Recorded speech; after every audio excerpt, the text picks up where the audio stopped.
Hello and welcome everyone. Thank you for joining us for the third webinar in the series on the effect of COVID-19 on Indigenous peoples, organizations, and local communities. Today, we're looking at regulatory rollbacks and the green recovery and how Indigenous peoples are raising their voices. The coronavirus is disproportionately affecting Indigenous peoples and their land rights, particularly those who are already vulnerable as a result of land confiscation and loss of their territories. Expropriation of Indigenous lands and natural resources, and an increase in conflicts were already placing Indigenous people in a precarious position. As governments across the world tackle the coronavirus, they have diluted or scrapped environmental protections, leaving the door wide open for further violations and land grabs. From Peru to the Philippines, Indigenous people and their territories are prime targets. At the same time, countries and communities see the COVID-19 crisis as an opportunity for a green and inclusive recovery. There is a growing recognition of the need for investments in renewable energy, the recovery of biodiversity, and the circular economy.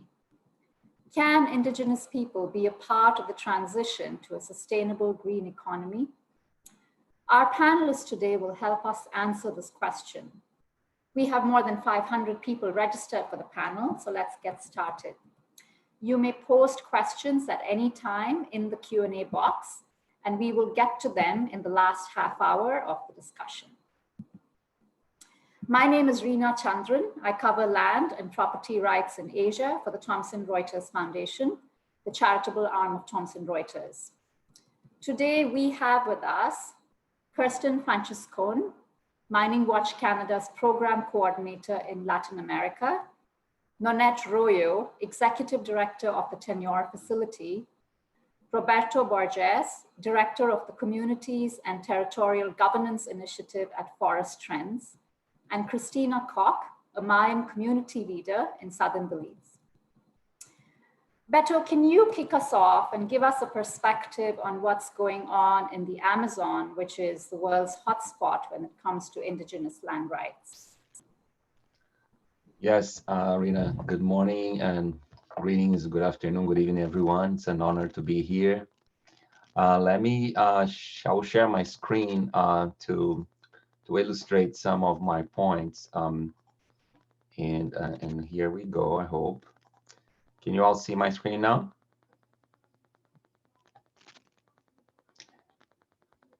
So I'm assuming you can see my screen.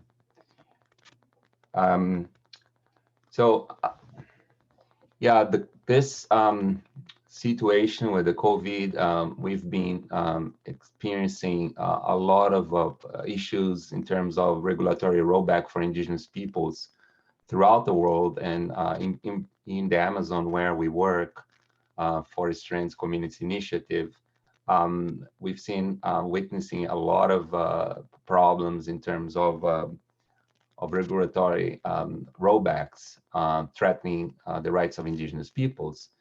I'm focusing in Brazil as an example of the Amazon region, where a lot of Indigenous territories are located, as you can see in the light green. The process of Indigenous land demarcation in Brazil has pretty much been halted since the new administration has been in place, the Bolsonaro government.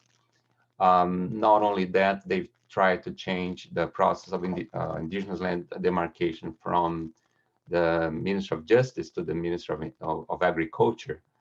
And also have been, and this has been going on for a while, even prior to Bolsonaro, this proposed constitutional amendment, which seeks to prohibit the expansion of already demarcated Indigenous territories in Brazil. At the same time, we've seen a lot of new mining applications. There's also a proposed law to allow mining within Indigenous territories in Brazil.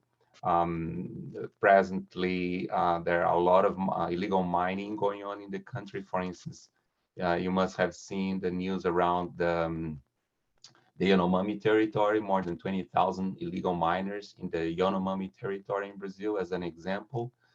In addition to mining and the weakening of indigenous rights in Brazil, that is accompanied by deforestation accelerating throughout the country, throughout the Amazon, not only in Brazil, really moved by illegal logging, the expansion of the agricultural frontier, especially because of soy as well as beef, which results in a lot of violence, murders of indigenous activists, leaders over the years. And also to make things even worse comes fires, another fire season being dramatic in the Amazon as a whole. The Bolsonaro government tried to put a moratorium on fires in the Amazon, but according to NASA, the fires continue despite of the moratorium. And then comes COVID, which it's taking the lives of thousands of people globally, millions almost, unfortunately, at the world level. And in relation to indigenous peoples, it has been a tragedy throughout the Amazon. And in Brazil, we've had, currently we have about 30,000 indigenous peoples affected with COVID, with almost 1,000 deaths, according to the Articulation of Indigenous Peoples in Brazil. So this is the scenario in terms of not only rolling back of the policies, but also ongoing threats to indigenous lands in Brazil. So, but indigenous peoples continue to fight back, really bringing their voices up to the front lines. And how we see this notion of green recovery from the perspective of indigenous peoples is really a call. I'll invite all of us to reflect and contribute, a call to support the governance of indigenous territories. Because when we really look at it, we have 210 million hectares of indigenous lands in the Amazon alone.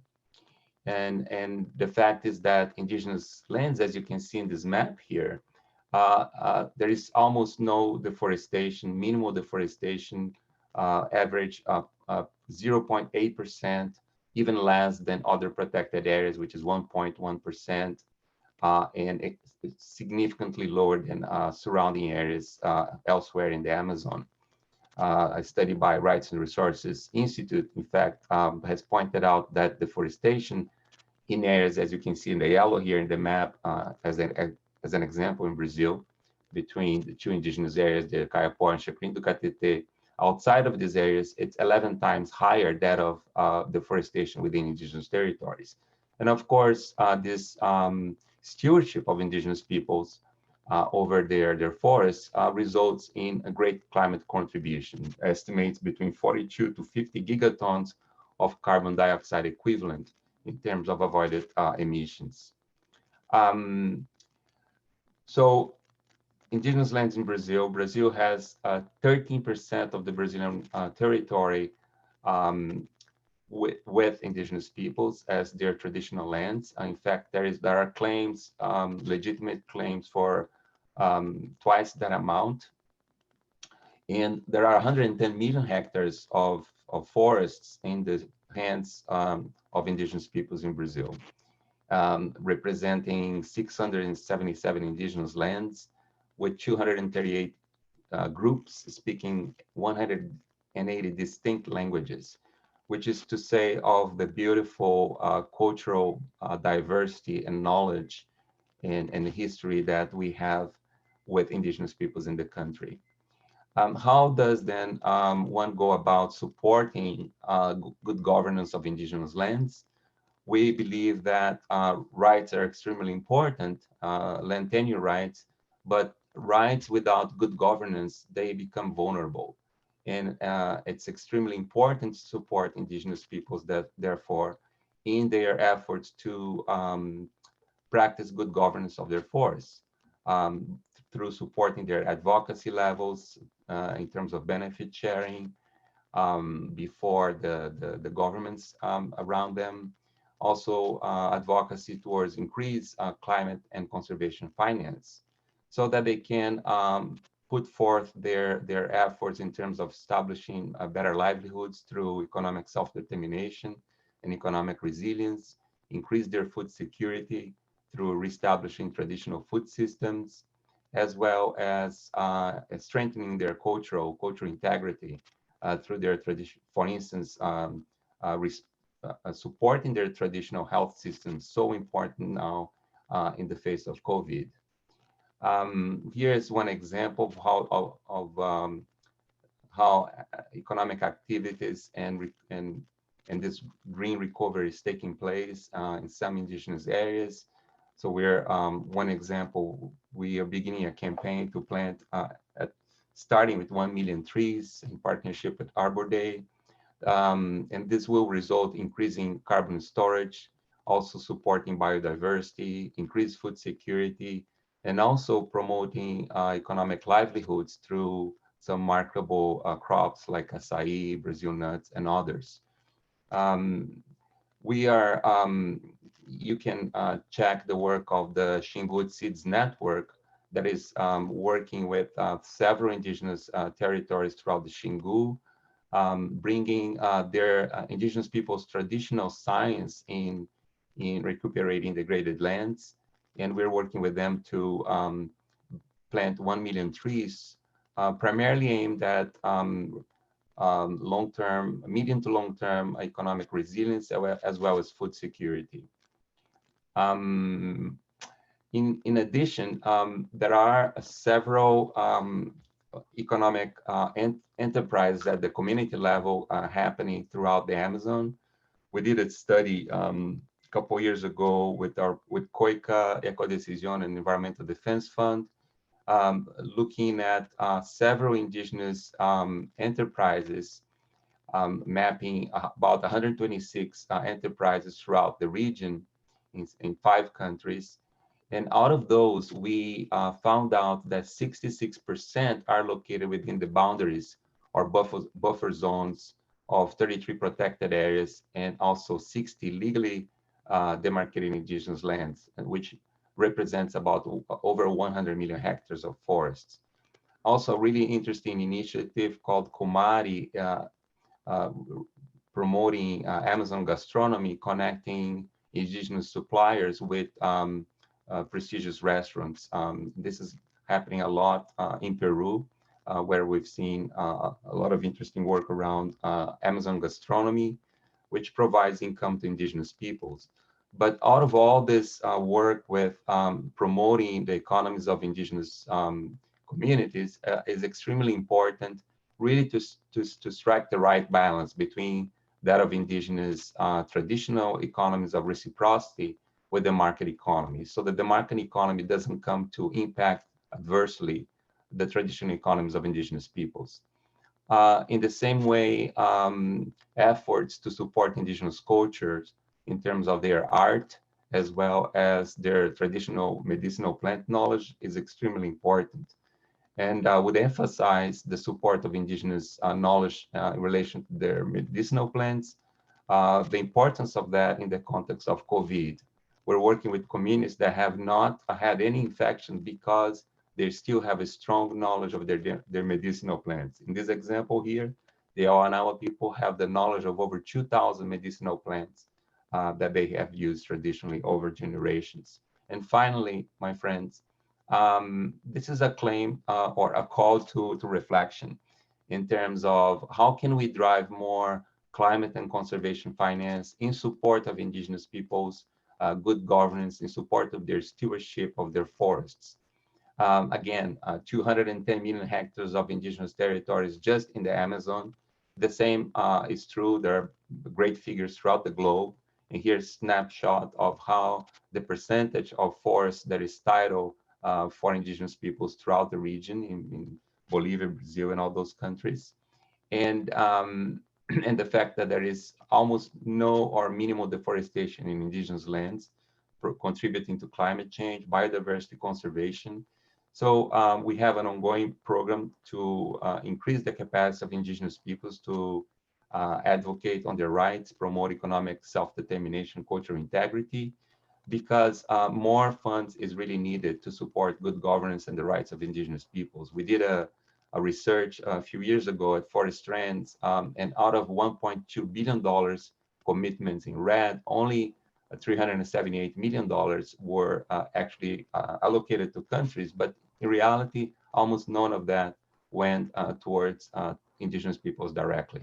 So therefore, there is an urgency in funding good governance of indigenous lands, because strong governments, excuse me, strong, that too is strong governments, but strong governance is really what secure indigenous rights. And thank you very much. And it's a pleasure to be here. Thank you, Beto, for that wake-up call and for the reminder that Indigenous people are the best stewards of land and that we are in danger of losing their valuable knowledge.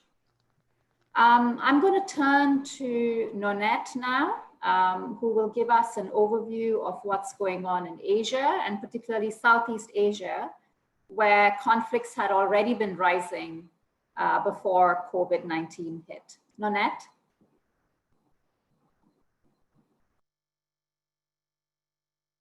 Thank you, Rina. Good afternoon from Stockholm.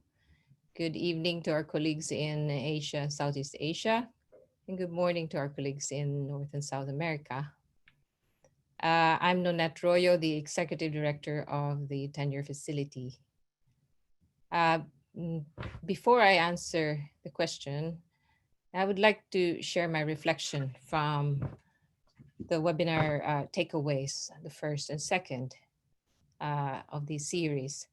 And that is that the trends of rapid change in the name of economic development, even before COVID, has shown that there is increased deforestation that is leading to biodiversity loss and climate instability and our health vulnerability. During COVID, this continues, and Indigenous peoples tell us clearly there is no vaccine to deforestation. And that, despite that, they are the most vulnerable and will keep defending the forests. And that, however, we cannot assume that despite their defense and traditional knowledge protecting these territories, that these areas will continue to be protected. The biggest challenge that we face now is the rollbacks, regulation, and what to do legally with Indigenous peoples standing up to protect the forests because they are protecting their rights. So I focus on Southeast Asia and Asia, especially the countries that we work with, the Tenure Facility supports with Indigenous peoples. In the pandemic, with social distancing and lockdown, apart from vulnerability, the actual public participation in Parliament, for example, in hearings and protests of Indigenous peoples themselves, their support groups, and the advocates had been reduced to mainly using social media and active sending of messages directly to lawmakers, parliamentarians. And this had been to no avail. This seems to have given governments a way, this meaning COVID, a way to evade scrutiny and fast-track approvals and bad laws and rollbacks. Several reports from our contacts in Indonesia, India, and Philippines, in Indonesia alone, the COVID, likely because of lockdowns, had increased land grabs and abuse in regulations. Indonesia, between January and September, at least 18 has reported at least 18 incidents of conflict and criminalization in 12 provinces, recorded mainly by The task force set up by WALHI, Indonesia Friends of the Earth member, mostly from expansion and opening of areas for mining, plantation, and oil palm. Many local and indigenous leaders and community members, including women and youth, continue to experience harassment, imprisonment, and murder. In the case in Makassar recently, in Sulawesi, in Indonesia, small islands in Sangkarang, traditional women fishers, the youth, and some of the press members, women especially most vulnerable to COVID, lined up traditional sailboats and fought miners, trawlers, digging up the sand from their fishing zones. The consequence was heavy. Police pursued them and beat up the leaders. This is not unique in this area. Now, policy-wise, Indonesia, the Philippines, and India have the same trends. In Jakarta, the government passed a bill amending the Mining Act, allowing miners to have bigger concessions, larger areas for concession from the limit of 15,000 to double that, and longer contracts, allowing for automatic extension up to 20 more years with less stringent environmental obligations. Mining concessionaires generally close to or within forest areas overlapping local indigenous peoples' control and claimed territories have not paid attention to rights of indigenous peoples. In the Philippines, several mining companies whose licenses have been suspended in 2017 and 2018 by the Ministry of Environment are now back in operation, allowed by the Office of the President. 5 are actively back, 3 are waiting to be back soon. Some of these concessions again overlap indigenous territories. In India, it's the same. Environmental impact assessment law in 2020 as eases the process of doing business for specific projects, especially those with linked to national interests and infrastructure, taking away, again, requirement for public hearings and extending, again, the same type in Philippines and Indonesia, terms up to 50 years of these concessionaires. It also opens expansion for infrastructure projects affecting parks, protected areas, reserves, likely affecting indigenous peoples. So these trends ask us very important questions. What kind of joint action is possible? By whom? What kind of legal protection is required? And what kind of safeguards? The approach of securing land rights based on existing laws and regulations that the tenure facility has used to support directly indigenous peoples and local community actors to build the evidence to protect themselves legally and customarily is at hand. It's now going on in regions in Africa and also in Latin America, not just in Asia. This is most felt, especially now, and it is also most useful to learn from, because it's not just indigenous peoples and local communities that are affected. It is every one of us, and the rollback seems to directly affect them and the environment, but not the other sectors that are experiencing difficulties in COVID. So I'll stop here and turn it over to the next speaker who will tell us more about that role, the advocacy role. Thank you. Thanks, Nanette. Rather sobering to realize that governments can be so quick and efficient in rolling back regulations that can take years to implement and a lot of advocacy to achieve. We will hear from Kirsten next. Kirsten, can you give us an overview of what you are seeing and hearing?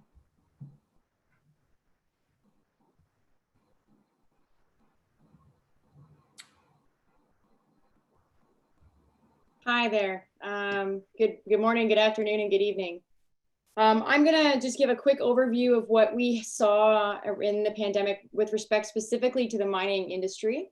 Mining Watch Canada is an organization here based out of Ottawa, and we worked collaboratively with the organizations that you can see on the screen. So Terra Justa, the Institute for Policy Studies, War on Want, Yes to Life, No to Mining, Earthworks, and the Lending Mining Network, in collaboration with all of our sort of partners from the Asia Pacific region, Latin America, North America, and the Oceania Pacific region, to sort of map out what the mining industry was doing during the pandemic, when we started to look at, for example, reports in the media that was showing that the mining industry was donating test kits, or that the mining industry was engaging in donations to hospitals. But our reports from our partners on the ground was quite different about what the mining industry had been doing during the pandemic at the beginning.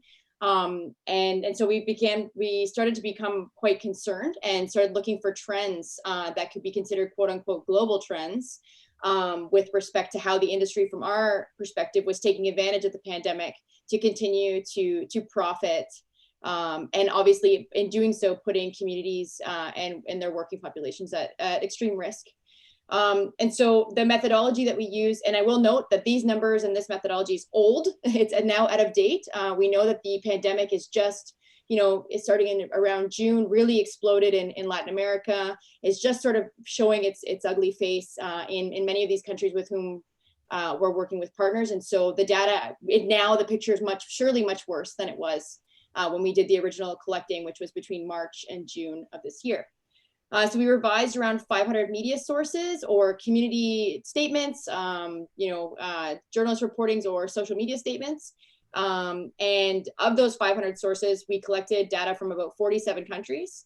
And 180 of those 500 were directly linked to community or worker concerns about either their health and well-being or about other mechanisms, which I'll talk to right now about the 4 trends.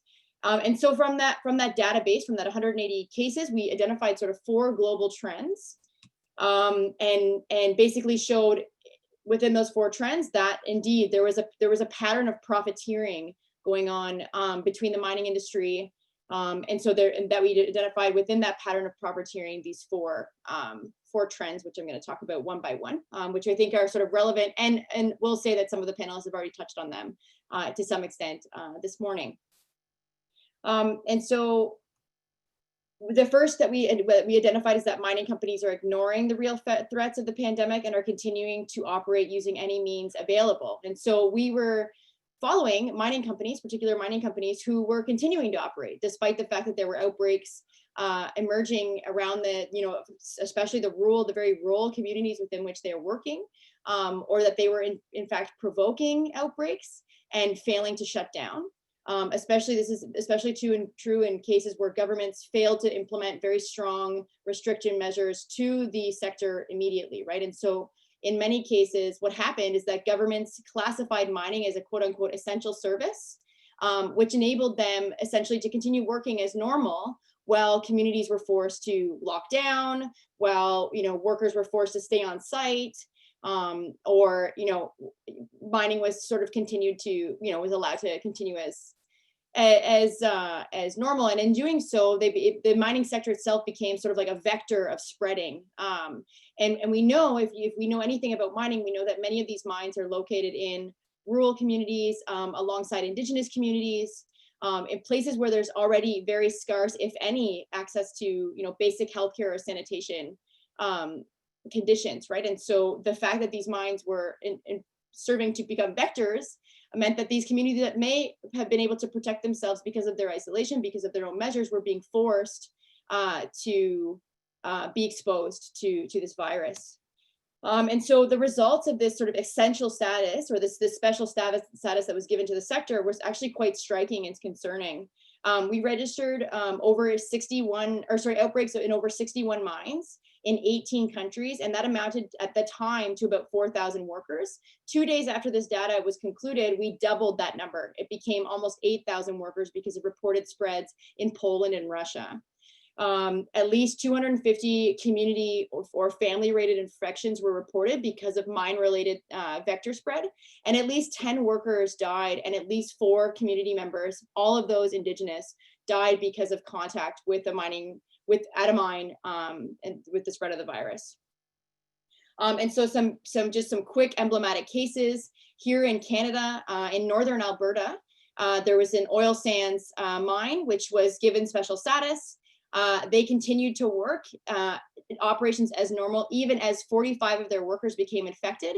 And that outbreak triggered a series of infections across 3 provinces and led to the death of 2 Indigenous Dene elders in the neighboring province of Saskatchewan. In the case of Antamina in Peru, we saw that despite the fact that workers were telling their bosses that they had an outbreak at the mine, the management denied it. And we ended up with 210 workers infected and at least 1 worker reported dead. And perhaps the most egregious of these cases is Cobre Panama in Panama, which is a Canadian company, First Quantum Minerals, where the mine continued to operate despite a massive and widespread outbreak, and was only shut down because the Ministry of Health ordered them to shut down. And we had nearly 7 workers and over nearly 500 workers, and 7 were dead after that outbreak took hold of the mine, right? And so, as we can see from a chief here of the Alliance of First Nations in Quebec and Labrador here in Quebec, the Indigenous organization in that part of the country, in the face of COVID-19, our leaders prioritize the health and safety of our members above everything else, even the economy. And this was in response to the Quebec government revoking or giving the mining sector special status so that they continue to operate after having revoked their status for several months.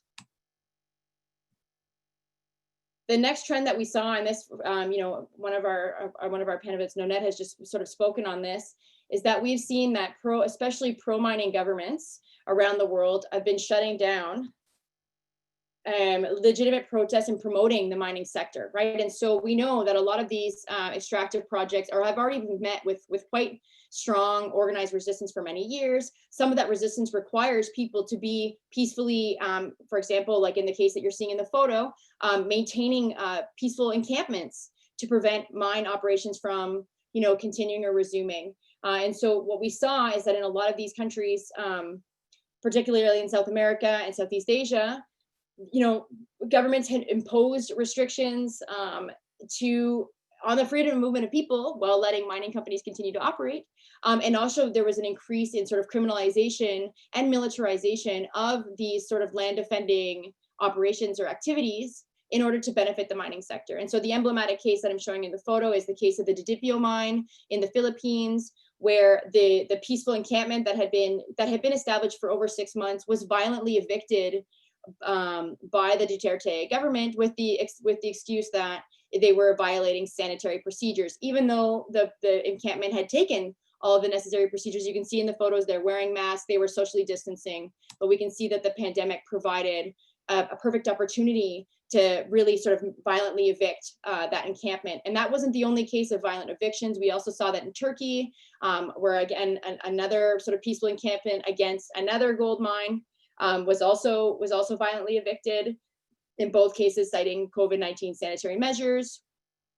In Ecuador, we saw public officials, police officers, firefighters, and even a city council person arrested by the police for stopping mining trucks from entering their province because they were worried about the spread of the virus, because we know that these mining companies have executives that are flying all over the world and bringing people into contact. And in both cases in Mexico and Colombia, we've seen, an incremental increase in the already tragic ongoing targeting and assassination of land defenders, journalists, people that are reporting on the atrocities of the mining sector or are attempting to protect their lands from the potential disaster that it provokes. The third trend that we saw is that mining companies are using the pandemic as an opportunity to cover up their dirty track records and present themselves as these public-minded saviors. And this is what we really saw in the media. This is the piece that we saw publicly, despite the fact that nobody was talking about outbreaks at mines. All of the mainstream media was talking about how wonderful all of a sudden Vale, for example, was in donating 1 million test kits in Brazil. Vale, the same sort of company that's responsible for the criminal and tragic ruptures of 2 tailings dams within the last 5 years that have had, exponentially significant impacts to health and the environment in Brazil, no? And so we started seeing that these companies were taking advantage of a little bit of space to, to promote themselves and to sort of try to clean up their images. And so again, this is a really great quote from partners of ours in Guatemala. COVID-19 isn't the only health crisis that we're facing. For a decade, communities surrounding the Escobal mine have fought to protect their health from mining activities. The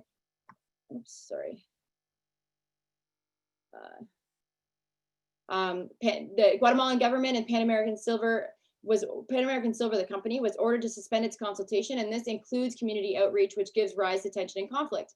Pan American Silver should tell its employees to stay home and stop trying to buy support from the mine during the significant health crisis, right? And so we saw that, Barrick Gold was making, known for egregious human rights violations, was making sizable cash donations to several African governments as COVID relief, despite the fact that those cash payments were being made to the Ministry of Mines, right? Vale, as I just mentioned, Pan Am, who's supposed to be, suspended in this, not intervening in this consultation process, all of a sudden was found giving out foodstuffs, right? And in the case of Newcrest Mining, a large Australian mining company that's tied to several health and environmental violations in several countries around the world, was donating millions to vaccine research, right? And so this is the image that the media was telling us, but obviously from our partners' perspectives, it was yet another layer of the kinds of manipulations of the press, for example, that communities have to face in order to continue their struggle.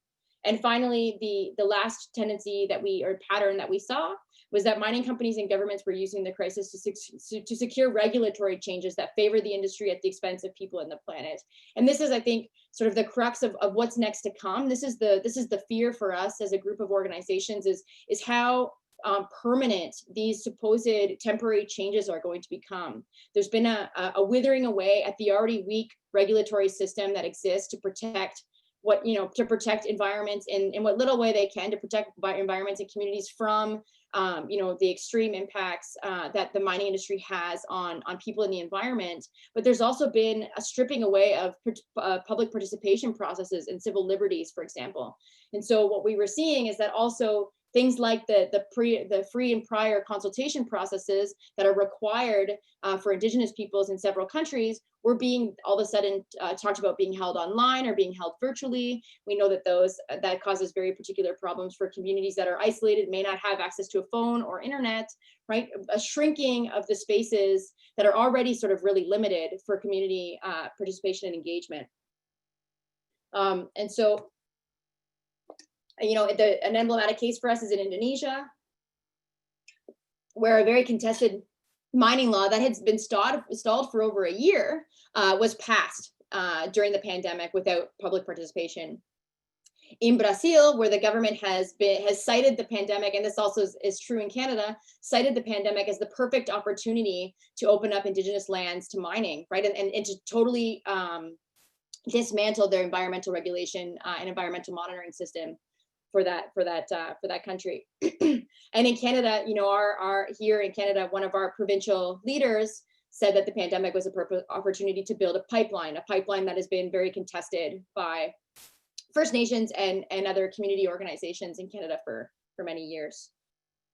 And so, as I mentioned, just to conclude, I think our biggest sort of concern today is how permanent these changes become and how normalized, or what the new normal is going to look like. And I think that there's a lot of work being done now by community organizations to sort of call that out and say that this is not what we want for the future, especially a future, that's embroiled in an ecological crisis and obviously the current climate crisis. So thanks very much. Thank you, Kirsten, for that sobering overview of what's been going on. And a reminder, really, that COVID isn't the only health crisis that communities are facing, and that this crisis is being used as a front by mining companies to clean up their acts, or at least pretend to clean up their acts. After all of that rather depressing after those depressing views, I'm going to turn over to Christina now, who, as a community leader, had already been working on a path forward for the Indigenous community, even before COVID. Christina, would you like to tell us about what is happening with that plan and how you see COVID as an opportunity or a crisis to get around? Thank you, and good morning from Belize. The Maya of southern Belize, the Ekchi, the people that I am from, and the Mopan Maya have had a long history of collective action to sustain life, land, and community. In the face of oppression and exclusion, we have demonstrated much resilience, resourcefulness, creativity, and the capacity to act and persevere. With this pandemic, social distancing, state of emergency regulations, lockdowns, a failing labor economy, crippling tourism industries, the Indigenous people of Belize, the Maya people, have continued to demonstrate this very resilience. The pandemic is a threat to life, but this experience is not new to Indigenous peoples. Considering our historical and continued struggles for life, land, justice, and equality. In fact, many of us are with possible death threats, as you've heard from various speakers, as we defend our territory, our waters, our land against illegal loggers, oil companies, and narcos. As you're hearing from previous speakers, this is now exacerbated by COVID-19.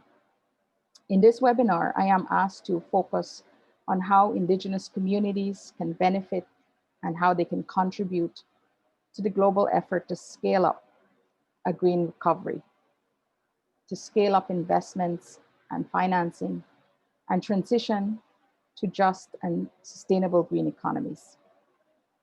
To this end, I want to share the struggle of my people in defense of their lands and territories, their dreams and vision for their lands and their future as they contend with many challenges, including rising temperatures, overexploitation of natural resources, climate change, and now COVID-19.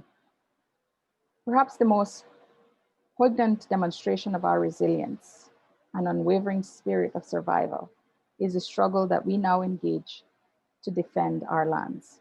For decades, we have raised our voices in and outside of court. We have organized ourselves. We have dreamt of a more just world. We have built strategic partnerships. And one very well-known result of this struggle has been the historical achievement of a consent order by the Caribbean Court of Justice in 2015, where it affirmed Maya land rights. It has always been clear to us, however, that the struggle for land rights is only a part of a larger struggle. This larger struggle is to secure a place for the Maya people to be and for the Maya people to be well. It is a struggle for our way of life. It's not different from the struggle of many other Indigenous peoples in Belize and abroad who fight for a dignified future, a sustainable future. In deliberating over how we confront the opportunities and challenges ahead, a process to collectively envision new routes and pathways for the future was born among my people. Following the teaching of the sacred Popol Vuh, we came together to dialogue and to arrive at consensus. This process articulated a collective vision brought together by Maya women, youth, men, community leaders from a wide cross-section of our community. We began by examining our own ways of understanding the world and ourselves. This is so that we remain rooted as we explored new routes. To do this, we examined 3 questions. Who are we as Maya people? What are our pains? What are our illnesses? What are the things that make us unwell that must be attended to? What are our strengths that make us resilient and are the foundations upon which we can build a future? We ventured to paint a dream on a canvas. One could almost say literally, because we mostly did this through drawings and illustrations.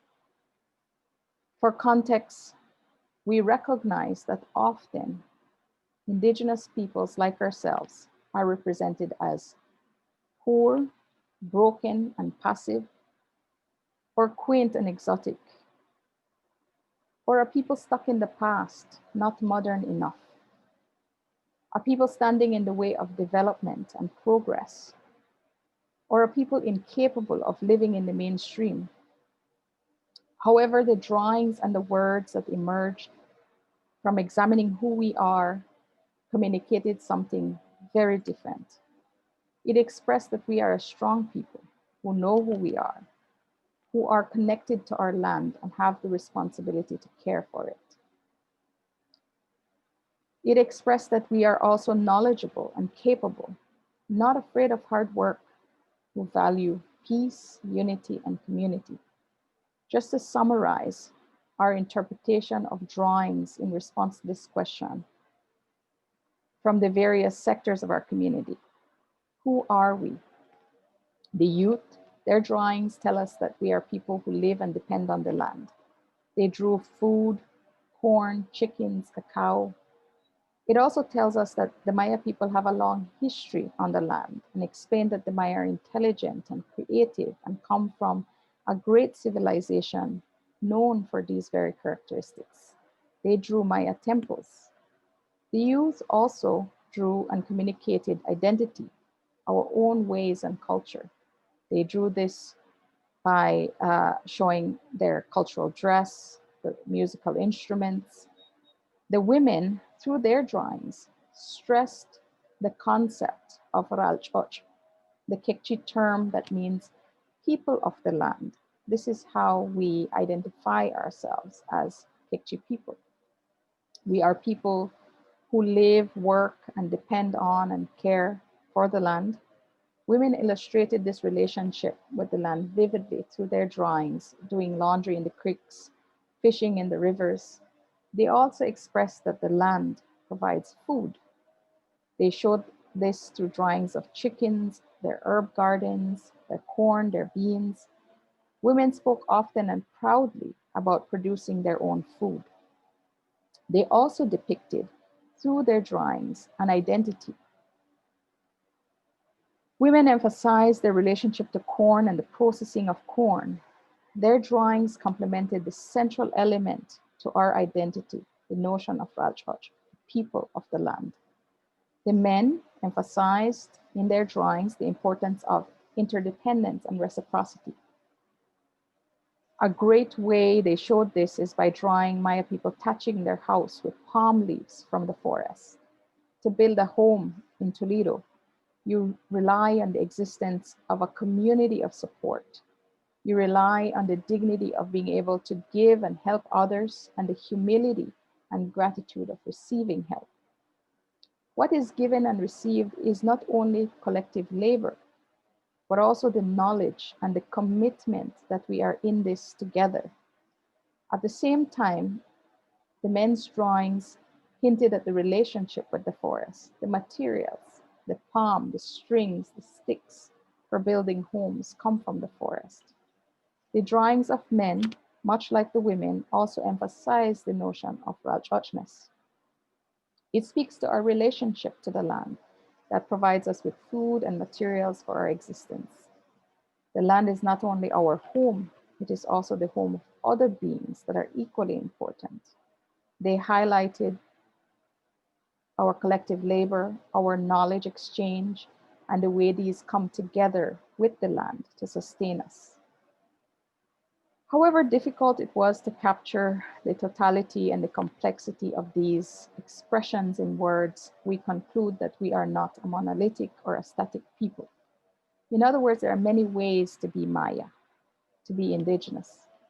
And what it means to be Maya changes as we traverse through time and confront new realities.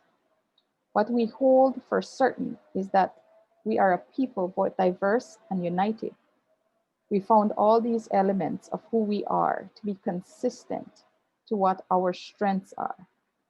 As we examined our pains and the threats that we must confront, we articulated the following. We identified land, culture, leadership, and unity as being important strengths. At the same time, this same land, unity, and culture is under extreme pressure. Some of these pressures include external divisive forces, such as religion, politics, foreign interests. However, we also recognize that there are internal factors, such as poor leadership, local people wanting to sell land, even sectors of the Mayan community who do not agree with communal land vision. However, our people have never stopped dreaming and acting to bring our dreams to fruition.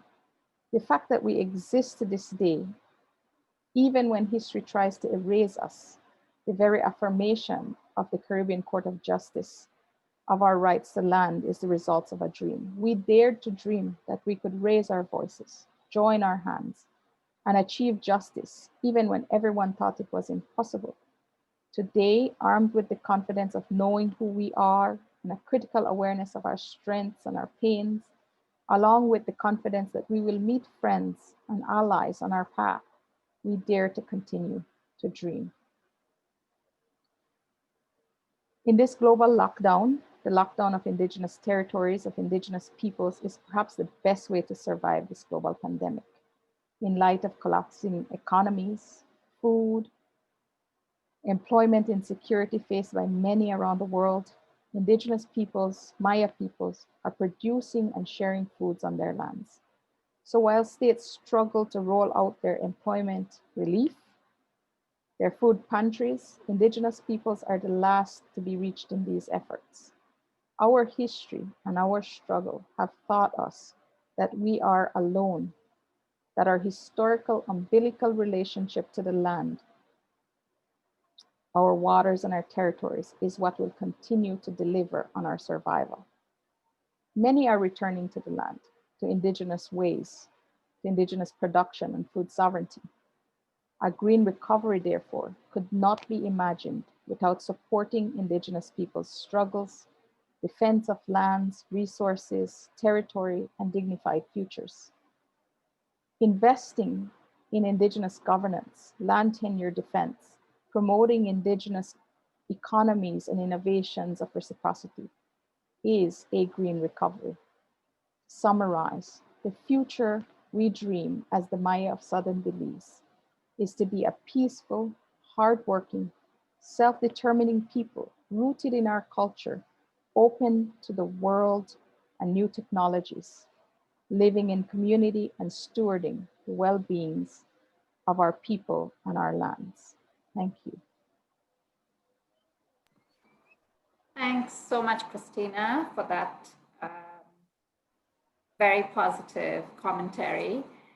So there is hope in the world after all. Before we go to questions, and a reminder again that you can post your questions in the Q&A box at the bottom of your screen. Clearly and sadly, money makes the world go round, and there have been cutbacks to funding for Indigenous peoples organizations. So I want to ask Beto and Nonette, are you seeing, where is funding coming from for any of the Indigenous programs and for community efforts? Beto, do you want to go first? Sure, Rina, thank you for the question. Well, there are different funding streams that over the years has come to a certain extent to Indigenous peoples. You know, bilateral aid agencies, foundations, and some NGOs that actually rechannel funding. That of sort of philanthropic funding, if you will. There's also more recently funding streams that come as a result of Indigenous people's own economic activities, which it's quite interesting as well, because there they have more of a participation into the development of those particular efforts. However, as I pointed out earlier, the funding level that comes directly to Indigenous peoples, and I would emphasize the importance of funding Indigenous organizations at the territorial level, that is, organizations that are the legitimate representatives of territories. They're representing their community at the territorial level. Although it's also important to support Indigenous organizations that that act at more of the policy political level. I think so. A lot of the RED, in the case of climate finance, a lot of the RED funding and climate funding, a lot of it goes to governments, and we haven't yet seen really effective benefit sharing programs by the local governments, be it in the Amazon and elsewhere, that channels a significant portion of that funding that these governments are receiving from a major bilateral aid agencies going to indigenous peoples. There is an interesting case, funding from Norway and Germany through the RED Early Movers program, where we've seen some movement towards that, although the percentages that actually get finally arrive at the territorial level fails before the whole amount that has been that is going through the RED Early Movers program. I mean, in Ecuador, we've seen also more progress through the Social Bosque program. But I think, and I will close my comment now with one reflection that we've been observing over the years working with philanthropy. In fact, I used to work with philanthropy myself. And I think that is kind of a level of mistrust still, or not trusting enough indigenous organizations that can manage their own funds. And I think it's necessary for funding institutions also to think out of the box, because the way in which funding is channeled to indigenous organizations really has been set up from the metrics of a Western society, like a lot of monitoring evaluation. Not that that is not important, but oftentimes these metrics, these allocation systems or disbursement systems, they're not culturally appropriate. Therefore, over the years, we've been witnessing with a lot of sadness that indigenous organizations cannot respond to the expectations of Western thought in the box ways of measuring performance, when in reality, we see 210 million hectares in the stewardship of indigenous peoples. What better performance do we need? I mean, so I think there is a disconnect between how funding is flowing or not flowing, but also the little bit that flows to indigenous peoples that we've seen in the state of Acre in Brazil. I was very involved with that process myself. Was ill-conceived in terms of how it was disbursed, not culturally appropriate. I think there's a lot to be improved there. Great. Perhaps we can get the audience to engage on new ways of funding that are more appropriate for indigenous people. Nanette, do you have something to add about funding mechanisms that you're seeing? And what are your thoughts on that?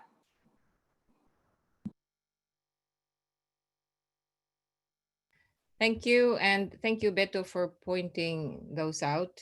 It's really important. But before talking about financing, just about financing, and lest we lose ourselves in the need for more funding, it's important to, listening to Christina, to really look at what indigenous peoples already have, are plentiful, and that we funders don't have. And this perspective is really important. Indigenous peoples already have their own intergenerational practices in their culture, their inherent value for respect, mutuality, interdependence with nature, their traditional knowledge, that is inherent sustainability right there. They already have their soils, their forest groves, those that cannot be planted, but are really grown and ancient, and integrated ecosystems. They have land, they have territory, they have, and they're already organized to protect each other, to protect us, because we need the forests and all beings in nature that they consider brothers and sisters. These are assets, especially key, and without which we cannot green development, and are a major pillar to green recovery. So financial mechanisms should be and can be designed to focus on supporting what they already have. That includes the importance of defining where they are and where their land rights are. And in that way, they can keep doing what they already do that we need. What is currently doable in supporting existing work of forest guardians and forest protectors is really that kind of funding, that which values community, that which transforms lifestyles, to really look at the world right now as we see it. And this COVID has shown us what we don't have and what we've forgotten. So these Indigenous peoples partners, Christina's one of them, really important, are not going to become conventional project holders and skilled project implementers. Then the other thing that I would like to emphasize is science has already flooded the public recently with key information that guardianship of forests by Indigenous peoples is key to address climate change. And this is identified, for example, in the global safety net analysis just recently came out, which is that it is a safety net that the world's needs to survive is to conserve 50% of the terrestrial land in the world to reverse biodiversity loss and prevent carbon emissions from land conversion and enhance natural carbon removal. Now, what is the estimate? This is just quickly I will share, is that only now we have just 15.1% of that important terrestrial landscape, which means that the world needs to conserve additional land areas to halt biodiversity loss and stabilize climate. That Indigenous peoples' lands and territories would be what will be needed to meet that global safety net, and where they are already protecting these lands. Dinerstein and company produced this. So financing Indigenous peoples or green economy means financing Indigenous people's support for their land rights, which is what's necessary for the negotiations to determine solutions. All of us need it, the governments need it, private sector need it. And this can be what is the aspirational funding for supporting Indigenous peoples. There are many programs in the World Bank, in bilateral agencies in UNDP. All of these are well intended. The biggest challenge is how do we do this without transforming that which already Indigenous peoples do very well. That really is what I would like to emphasize in this financing. Yes, do it, let's do it, there's funding, but how do we do it such that we support those that are in the front lines? Thanks, Nanette. Perhaps Christina can weigh in on this. I mean, we've heard from Beto and Nonette that a lot of the funding is not appropriate and that it's measured with outdated methods. How do you think it should be structured, Christina? Well, I wanted to add my voice to this just to say that often what we see is that while these financing mechanisms might have good intentions and might want to reach the Indigenous communities, what we find is that a lot of times they come through agreements and arrangements with states that we have historically been in contention with. And so a lot of these financing mechanisms do not amount to really supporting what is already taking place by Indigenous peoples on the ground. Perhaps one of the good examples of how Indigenous peoples can best be supported. For instance, right now, the Maya Leaders Alliance, Toledo Alcaldes Association, the Genuine Society, the organizations that I represent, are being supported to implement the consent order of the court through the land tenure facility. And just the way that this funding was set up is so that it could leverage Indigenous people's position who are often without the resources to pursue this implementation. We might have recognized rights, but if you don't have the resources to pressure the state to live to this obligation, then you are basically shelving very good decisions from courts. And so this ability to support Indigenous people, to leverage states that have the resources, that have the capacity, is critical to see the full and effective enjoyment of those rights and the protection of those lands and territories. And I think that there is no other way but to reconsider how financing is done so that it actually reaches the Indigenous communities. Thank you. Thank you so much, Christina. We must get to our patient participants now. There's a bunch of questions. Let me just get to those in order. Beto, there's a couple of questions for you. So you referred to the possible contradictions between promoting income and market engagement and respecting or not undermining Indigenous peoples' cultures. Could you say more about strategies for doing this? And a second question is, could you provide more details about experiences and achievements of economic self-determination and cultural integrity? Beto? Sure, thank you, Rina. Really the best way to go about finding the right balance between indigenous economic traditional economies with that of the market economy is really through promoting, supporting their reflective processes in ways that traditional systems are not replaced with the market demand. Finding that the right balance, it's quite difficult. We've been working over years now, and some of my colleagues are here with me, and where oftentimes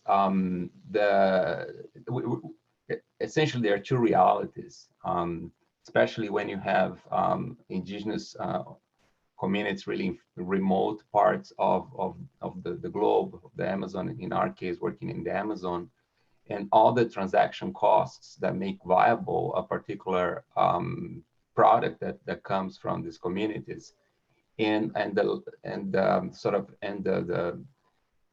the need for the marketplace really for ensuring quality control, pricing, and so on and so forth.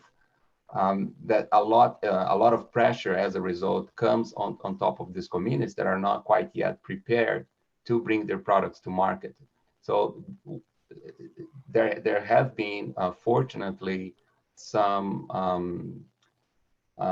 experiences where we and many other people working in this field are able to work with indigenous peoples and local communities to overcome some of these barriers, such as transaction costs, quality control, but all along there needs to be continuous reflection at indigenous assemblies levels with the whole participation of indigenous communities through their leadership, so that some of these economic opportunities that they are developing also do not only benefit just a few people within the community. So one way to really avoid the adverse impact of the market economy coming into the indigenous people's own traditional economies is really that a process is in place where the co-participation of as many members of the communities as possible throughout generations, through gender, that the value of money is really discussed. To what extent that money is going to be used, in what way, is it going to be used to support life plans, to support good governance and livelihoods? Because the reality, Rina and my friends, is that if we do not engage with indigenous peoples that are seeking connections with the market economy, they are pretty much left on their own. And the fact is that more and more unsound development is encroaching upon indigenous territories.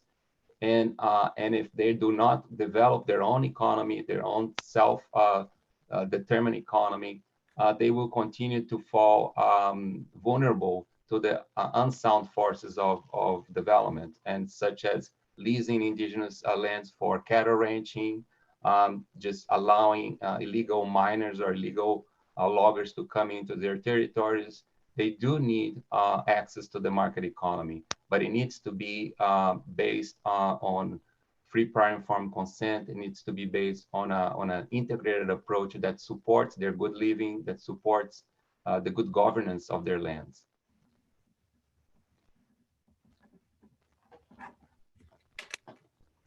Thank you, Beto. There's a question, I guess, for all panelists. Which area of regulatory rollback do you think is of greatest concern? And what have you seen that has given you a sign of hope for the future during the pandemic? I think that part of the question has been answered. But what area of regulatory rollback do you think is of greatest concern? Yeah, I can answer that. Yeah. Yeah. Yeah, thanks, James. I think what is very apparent in the current initial review of regulatory rollback is the rollback on basic rights, and this is really due process, and that is a basic. You cannot roll that back. It is constitutional rights, and this is notice and hearing. So hearing has been shortcut in many places now in extending, for example, the processes for environmental impact assessments, environmental and social, and that hearing is part of due process, and that is and that's for FPIC. So that is very much prominent in what I'm seeing, and the right to information as well, because you shortcut it, you don't allow people to read material or and understand what is the implication. So those to me are from where what I've seen, and what giving us sign of hope. I think that was discussed. So, yeah. Indigenous people. Kirsten, do you want to add to the what rollbacks are you most concerned about question?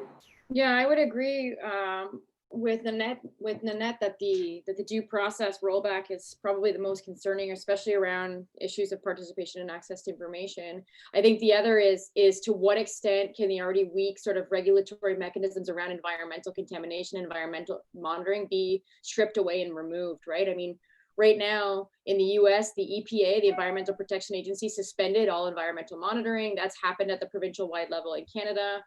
In Brazil, we're seeing like lots of discussion about how to, extend those quote unquote frontiers, right? Or make the environmental regulation process less quote unquote bureaucratic, more open to business. And so I do really feel that the gains made perhaps around environmental monitoring and the recognition that large scale extractive industries like forestry, like mining, like oil and gas have tremendous impacts on the environment that need to be monitored and taken note of will be stripped away, right? Because I think the bigger question about companies positioning themselves as essential for the economic recovery of our economies is going to imply that then they need a sort of a rollback, a facilitation for business, right? Like making business easier so that they can be the saviors of our economic recovery, right? And so usually the first regulations to go are environmental regulations and our sort of processual,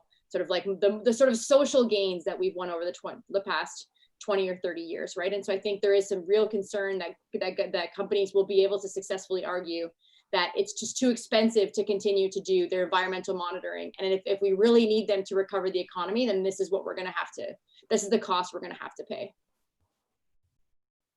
Okay, thanks, Kirsten.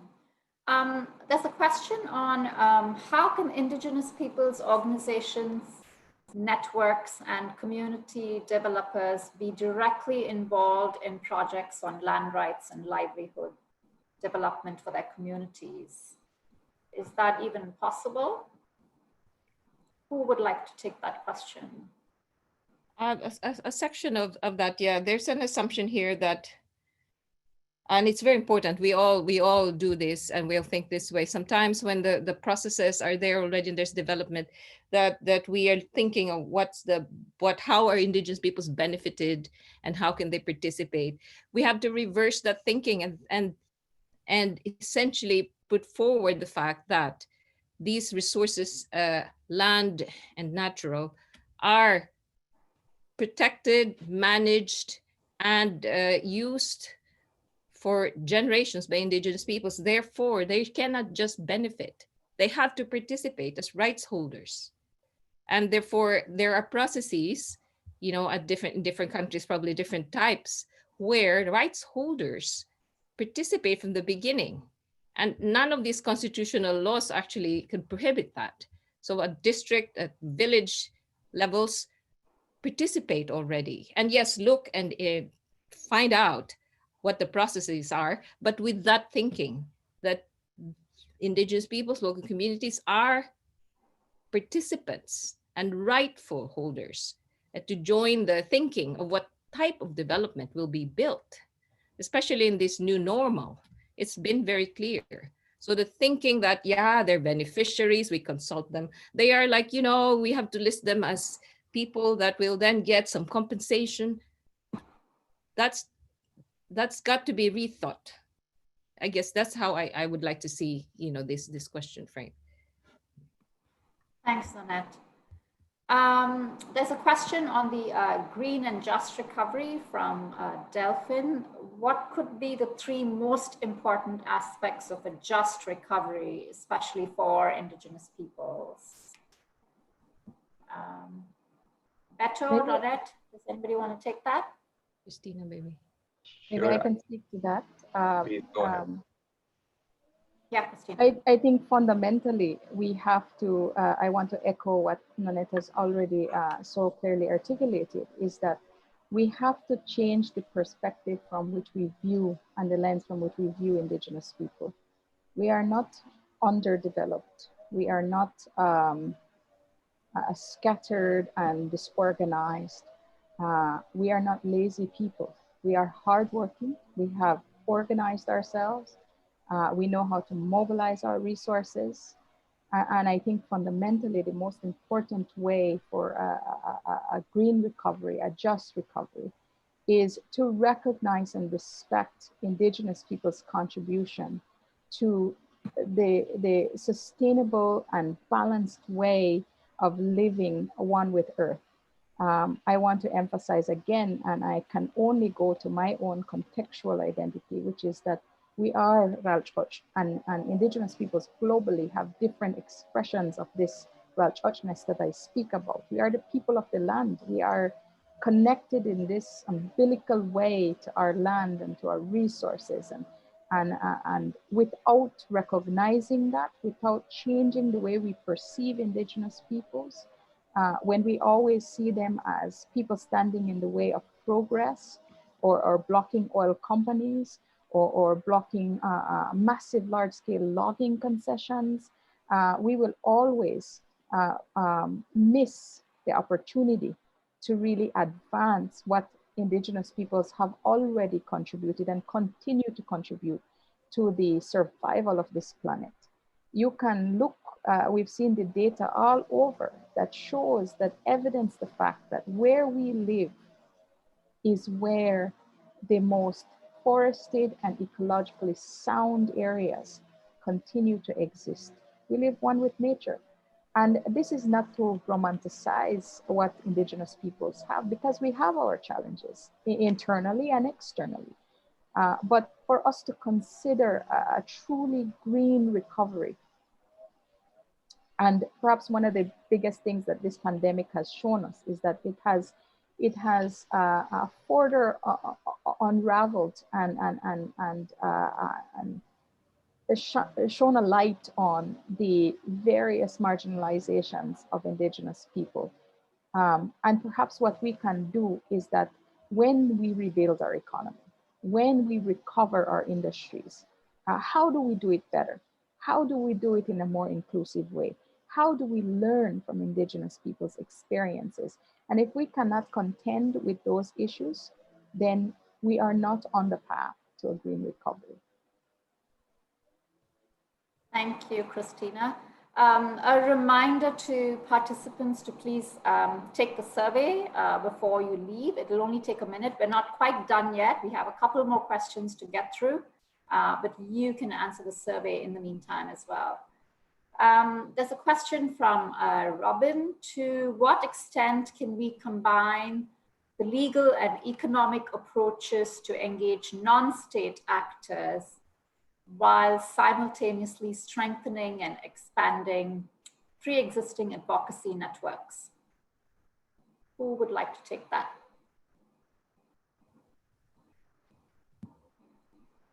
Beto, do you want to give that a go? Engaging non-state actors. Well, I was hoping to speak of state actors based on the previous Well, you question. can. I'm sure that would be appreciated as well. But yeah, though, I think maybe I can try to make a link between non-state and state actors. Non-state actors engaging with civil society in support, first of all, recognizing the rights of Indigenous peoples. For us NGOs not to speak on behalf of Indigenous peoples, to respect that Indigenous peoples can speak for themselves.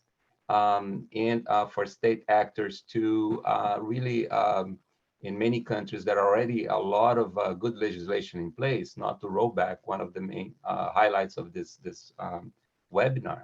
So in the case of Brazil, for instance, in the Article 231 of the Brazilian Constitution, Indigenous peoples not only have their rights to their territories, but they have the rights to the exclusive use of the natural resources within their territories.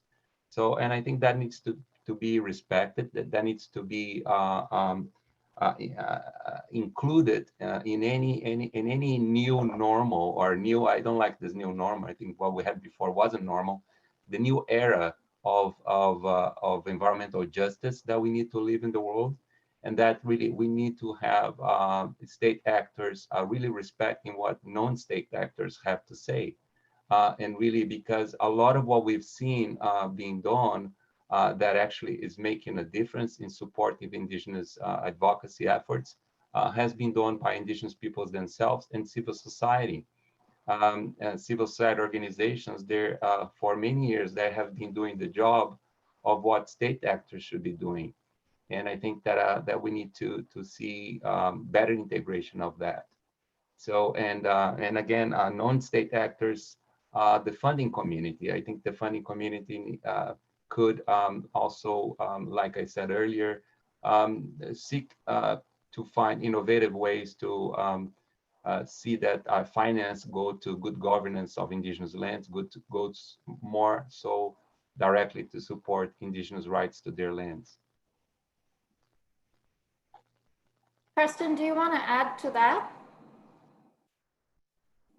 Yeah, I mean, it's always challenging to engage with non-state actors, especially when non-state actors are, you know, in many cases, from our perspective, sometimes criminal actors, right? Or you know, companies that are, you know, engaging in violent and egregious abuses. I think that with Beto, I think the sort of, from our perspective, at least at Mining Watch, and for several of the organizations that form part of this coalition, the push has always been to demand stronger regulatory reforms, stronger state, you know, engage with the state to have stronger state level governance mechanisms, as opposed to voluntary standards or non-binding mechanisms that often come from engaging with industry, right? I think there's a real challenge because of the economic model that governs a lot of these industries, to think that they themselves are going to be those that push the change that we need to see, and push it at the scale and the sort of with the speed that we need to see it. And of course, there's always challenges too from our partners themselves, who often don't want to engage with those non-state actors, right? That they just don't see that as even something that they want to do. And so I think, yeah, I think the challenge is also to mobilize ourselves, right? I think the way that we get state change is through mobilization at a more popular and widespread level, right? And not hope that industry or sort of private bodies are going to do that for us, right? I think we've seen for many years now that that's actually not what's happening, and it's actually perpetuating or increasing from the mining sector, at least, increasing the levels of extraction. You know, the whole transition through for example, the energy transition metals, right? The transition away from a low carbon economy is now a mining intensive transition to a low carbon economy. And so I think if we let the industry lead those processes, if we engage with them and think that they're going to be the leaders in that process, then we can end up perpetuating the ecological crisis or perhaps exacerbating it in ways that we didn't perhaps foresee, right? So I think there's real challenges with thinking about how those engagements can happen in ways that would gel with not a whole sort of change of the economic model and the economic system within which we live, right? Which is predatory, which is discriminatory, which is definitely destroying our environments. I think this will have to be our last question, sadly, but perhaps end on a more positive note. Given advances on legislation in terms of rights of nature, for example, in Bolivia, Ecuador, New Zealand, what type of actions, I guess regulatory actions, could be promoted to support green recovery? Who wants to take that?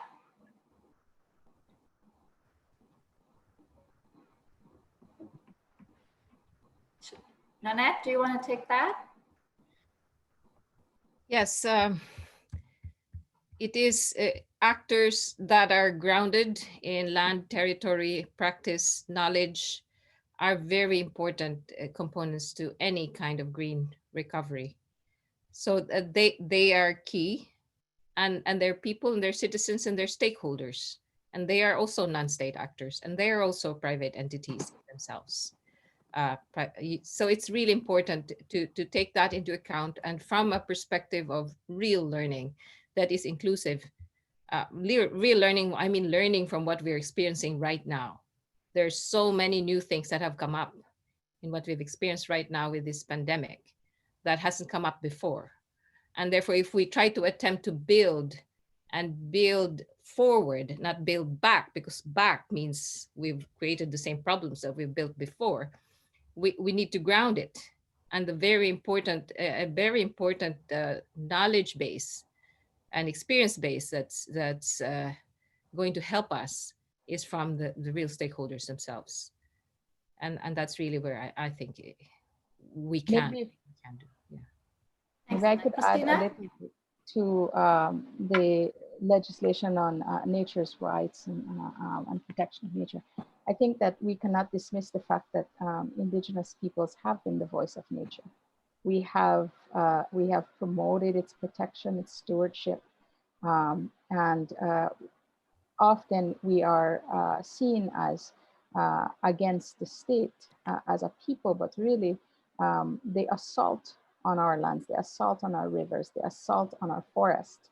The forest can't speak for itself, the rivers can't speak for themselves. It is the very people who are the stewards of those places that have spoken for Mother Nature. And I think that you cannot dismiss the fact that the only way that these legislation can be promoted and can be effective is to recognize the Indigenous stewardships of these territories. So I just wanted to add that. Thanks, Christina. Sadly, it's time for us to wrap up.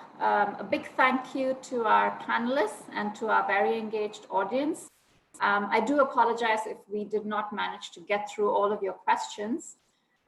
These are tough times for Indigenous peoples, but as we have heard, there are many, many reasons to be optimistic about a fairer, more sustainable future, one that gives Indigenous peoples their due. Thanks everyone for joining us. Thank you all so much.